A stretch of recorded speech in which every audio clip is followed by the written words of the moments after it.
Now I am going to dictate a legal passage at the rate of 100 words per minute. Let's start. Learned counsel for the petitioners has primarily emphasized that the learned prescribed authority while rejecting the application moved by the petitioners for cross-examination of the witnesses produced by the plaintiffs has erred in law.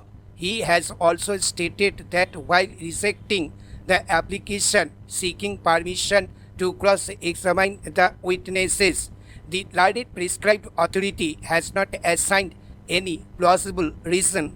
Therefore, his further submission is that a specific ground was taken by the petitioners by filing appeal before the appellate court against the order dated 22/12/2012 passed by the prescribed authority.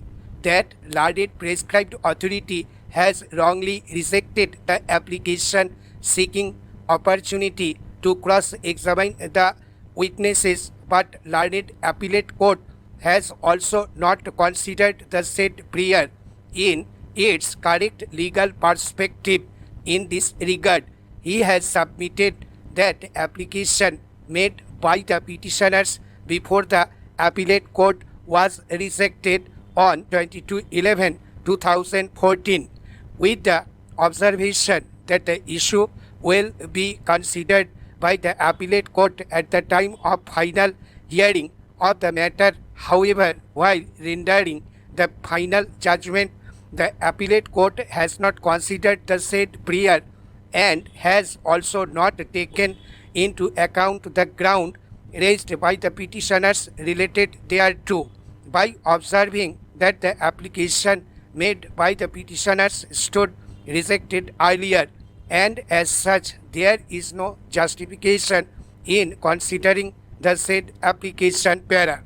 Apart from the aforesaid ground of denial of opportunity to cross-examine the witnesses, learned counsel for the petitioners has also stated that in fact the findings of fact recorded by the learned prescribed authority, which has been affirmed by the appellate court in respect of bona fide need and comparative hardships, is also against the evidence available on record. On the other hand, learned counsel representing the respondents has submitted that in the facts and circumstances of the case, no interference by this court is warranted in the judgment rendered by the prescribed authority, which has been affirmed by the appellate court. He has also stated that in absence of any provisions under UP Act number 13 of 1972 permitting cross-examination of the witnesses, there is no illegality which can be said to have been committed by the prescribed authority in denying the said opportunity to the petitioners para.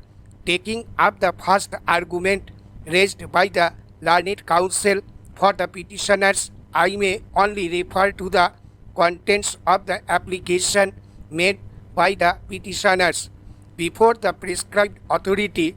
The said application is on record. According to the said application, it was submitted by the petitioners before the prescribed authority that under the changed circumstances, the respondents have put wrong facts in respect of shop which is adjoining the premises in question and was earlier in the occupation of another tenant, Ram Raj Pujapati. It was further stated in the said application that earlier the learned prescribed authority had rejected the application for issuing commission, and as such it would be in the interest of justice that in respect of the fact deposed by the witnesses produced by the respondents, the petitioners may be permitted to cross-examine them Stop. Thank you.